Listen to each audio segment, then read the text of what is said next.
All right. So television, start your queries one by one. Just raise your hands. Yes, Madia. Now, fourth extract, second question on page number 18. Fourth extract, second question. All right. Give the significance of the lines, oh, books, what books they used to know, those children living long ago.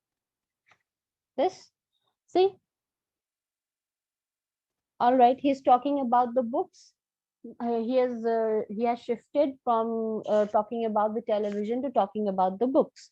If you remember that he gave books, reading books as an alternative to watching television. So now he's saying that he is has become a bit nostalgic now. All right. So he's remembering and feeling very happy that what great books they were. He's kind of praising and feeling nostalgic and saying that, oh, what books, great books they were, that the children of those times used to know about, right? They read those great books and they knew about them. The ones, those children living long ago, the ones who used to live long ago, when this television had not been invented. All right, this is the pre-television era that is being talked about. At that time, the children who lived at that time, they used to know great books because they used to spend their time reading books. So they had a very good time reading and knowing those books. All right. So he's just paying a tribute, you can say, to the children's the books authors, the children book authors, you can say. All right, the books that were written for children, the authors of those books, he's paying tribute to them and saying that they have done a very good work. They have created great masterpieces for the children to spend their time with. All right, then anything else, Ankur? And third extract, second question. Third extract, second question. What monster is the poet referring to in the above Ma'am, extract? ma'am, comment on the use of visual imagery. 78th page. Achha, sorry. A comment on the use of visual imagery in the last four lines of the extract. Yes. So, what are the last four lines? You tell me. Ma'am, Read. the nursery shelf had held book galore, books Hmm. cluttered up the nursery floor, and Hmm. in the bedroom by the bed, more Hmm. books were waiting to be read. So, So, what can you what visual comment? imagery? Imagery, that words or phrases that create an image in your mind. So visual imagery, so an image that you can see. So what all can you see because of the words that have been mentioned over here? Galore, then you have cluttered up, right? Cluttered up the nursery floor, so you can imagine that there's floor of the nursery, and it is filled with books, means books are lying all around. Then you have your bed, the books are lying by the bed, right? You have more and more books waiting to read. All right, so an imagery has been created and you have to comment on that. Comment would mean that you have to talk about it, discuss it, that how it has been used.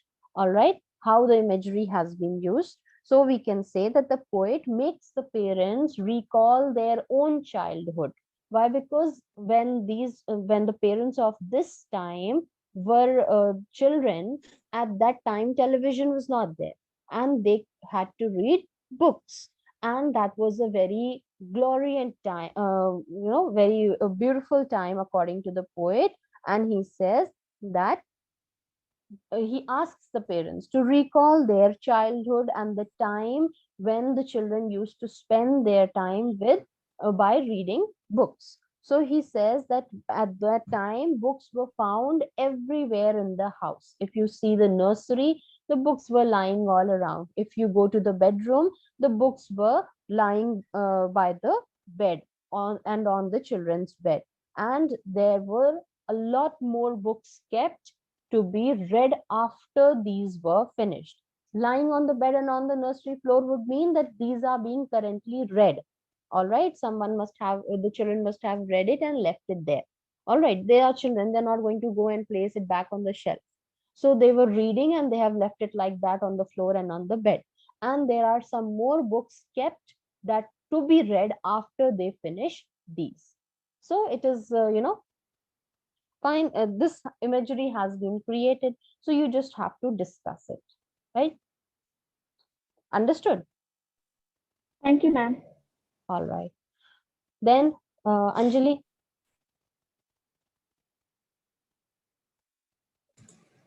Ma'am, I want to ask the reference 6, question number 1.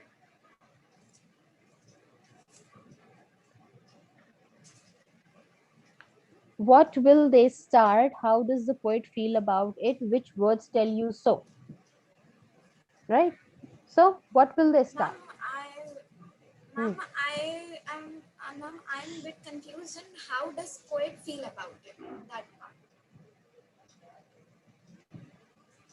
Obviously, he's, you can understand by the tone that he's using, the exclamation mark, oh boy, oh boy.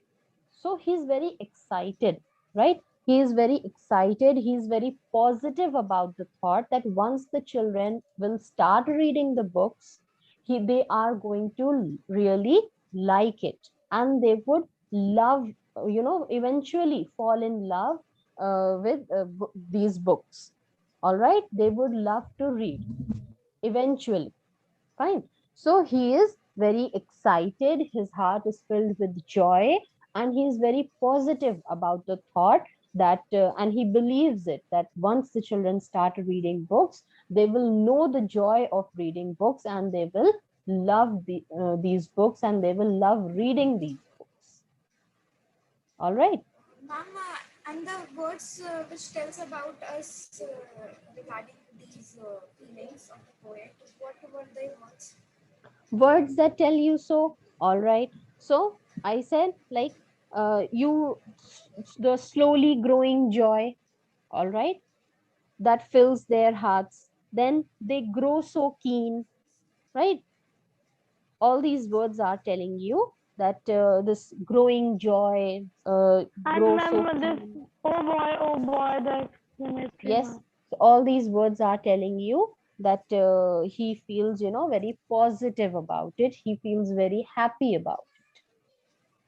So, ma'am, while writing this answer, we have to quote these words. Yes, you will quote, you will like say that the words that tell us that he is very positive and happy about it are, and then you are going to write in inverted commas, growing joy, and inverted commas, grow so keen. I want to ask, ma'am. All right, you quote, when you quote phrases, you put them in inverted commas. Reference 4, question number 3. All right, reference 4, question number 3. Why is the reference to children living long ago important in the above extract? Why? Because the children living long ago only read the books and know the importance of reading it. Children of these days, they don't pay attention to reading books. They are continuously watching television. That is why the poet had to bring this topic up, right? So the children living long ago only had to be addressed. This long ago refers to the pre-television era. All right, they had to be addressed so that because they only knew importance of reading books, as they are the ones who read the books. Children of these times, they don't read books. All right, even if I ask you people, na, maybe 7 or 8 of you out of 40 would be reading books, the rest would be spending time in television and mobile phones only. More of mobile phone these days, less of television. I have read many novels in the lockdown. That is what I'm I've read saying, that many novels. 7 to 8, maybe 10 students would be there, but the rest I know, busy with the mobile phones. All right. Yes, Yashal. Ma'am, I didn't understand the third extract of third question. Third Third extract. question of the third extract. They used to read, they read and read and read and read and then proceed to read some more. Great Scott, Gadzooks, one half of their lives was reading books.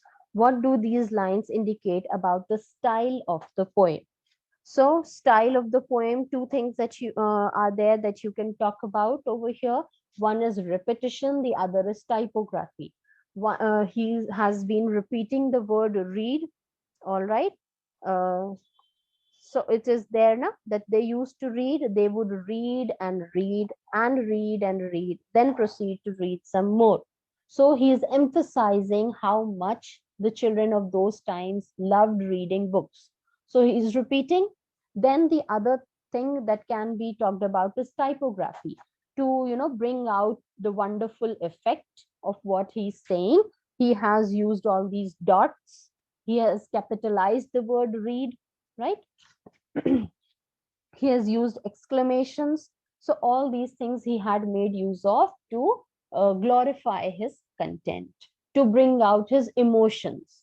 That would be better. You can write to bring out his emotions. He has made use of repetition and typography. All right. Yes, Alankrita.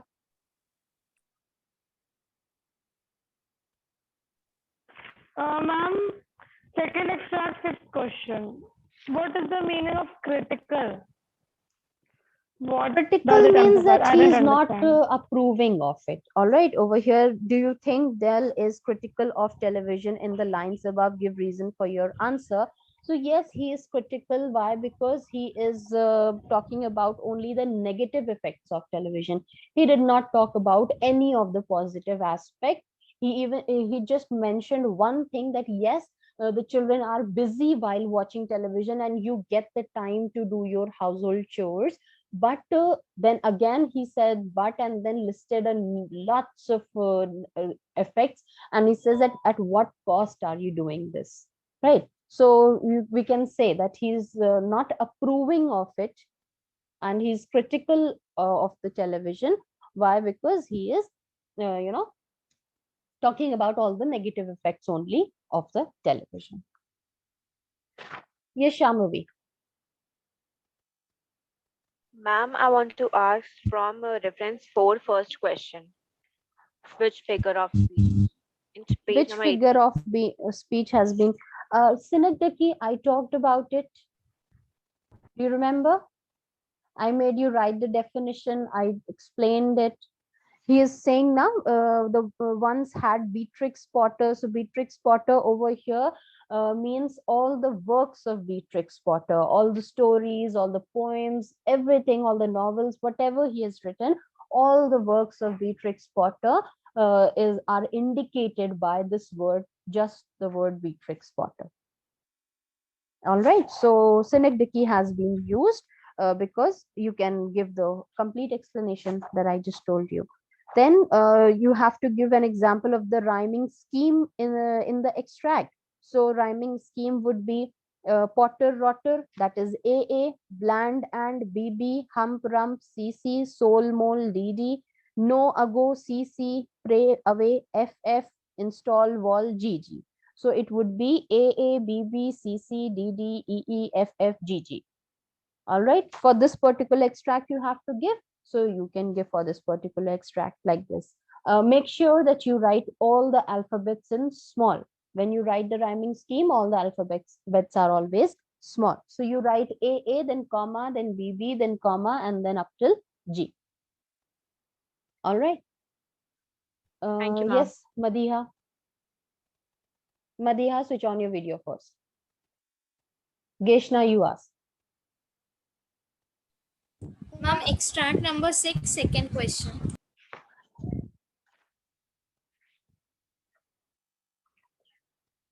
According to the poet, reading books would fill children's hearts with joy. Do you agree? Give a reason for your answer.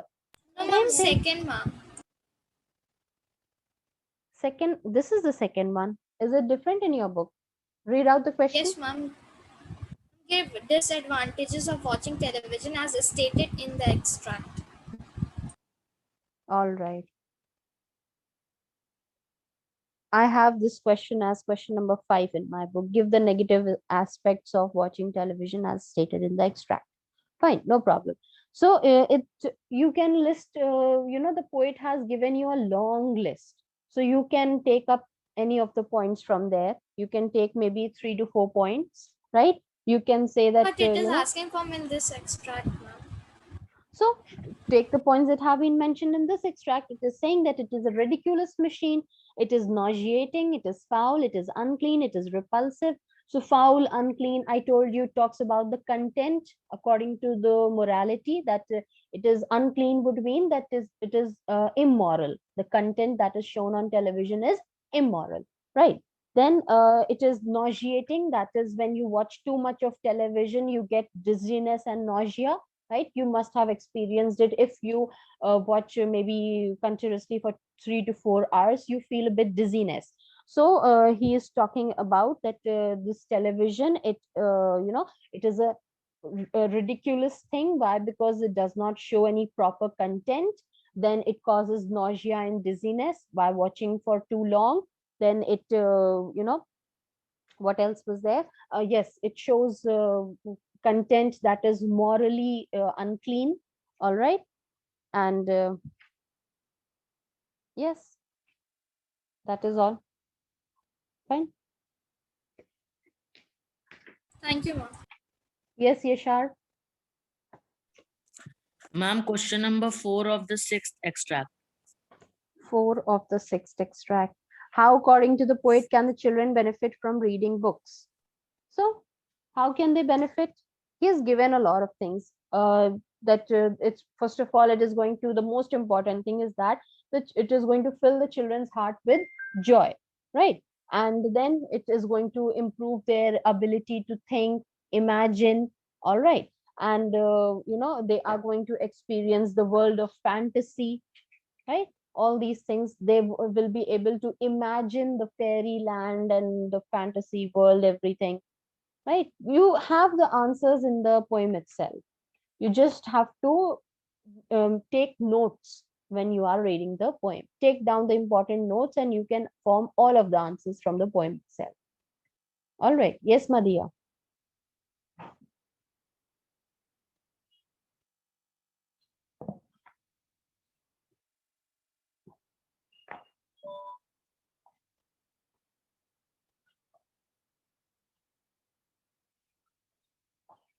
Madhya. Where did she go? Alankrita. Ma'am, just repeat the spelling of hyperbole. Spelling. What are you asking? Yes, ma'am. HY. Spelling. Write it down. HY. PER. BOLE. I'm repeating. HYPERBOLE. Hyperbole. Yes, Shambhavi. Ma'am, from first reference, question number 4, explain the figure of speech used in lines. First extract. Yes, ma'am. What is the question? Question number 4, explain the figure of speech. All right, explain the figure of speech. So it is that only hyperbole has been used over here. Why? Because he's exaggerating things. He's saying that I saw the eyeballs were rolling on the floor. They had popped out of the eye sockets and they were, present on the floor. So eyeballs don't come out of their sockets and, because of watching television. It is just that he's exaggerating the negative effect of the television on the eyes. All right. The eyes can swell, they can bulge, they can become sore, they can pain, but they cannot come out of the eye socket just because of watching television, right? So it is an exaggeration that he is presenting over here. So hyperbole has been used. So you will not merely write that hyperbole has been used. You will mention the figure of speech and then you will explain. You cannot just explain and say that he's exaggerating things, and you cannot just mention hyperbole and leave.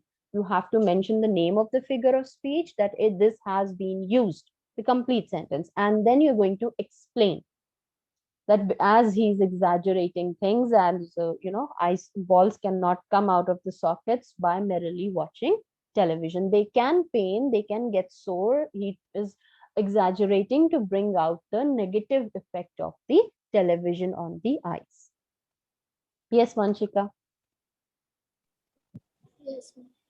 Extract number 6, question number 3. Extract number 6 has been very problematic for you people, huh? I think I have almost answered all of the questions from this extract. Comment on the poet's different use of language for television and books. So there has been a great deal transformation. When he was talking about the television, he was very angry. He was very, using words like it rots the senses, it is nauseating, it is ridiculous, and he is very angry.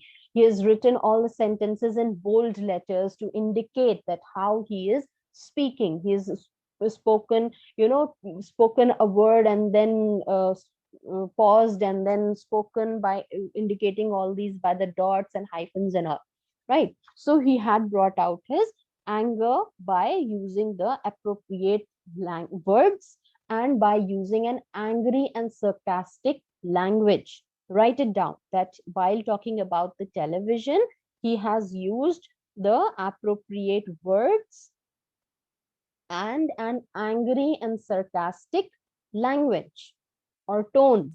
He was having a strong dislike towards television.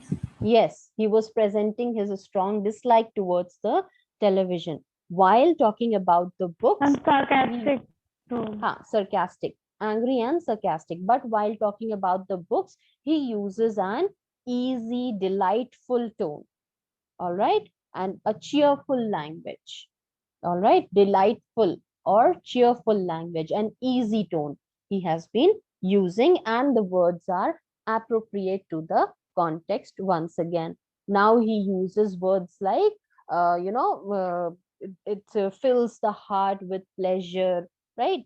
There is increasing, growing joy in the heart. All right, all these words he uses to show his love for books. Arushi, your video is again off. I'm sending you back. I admitted you, but you Thank don't you. deserve it.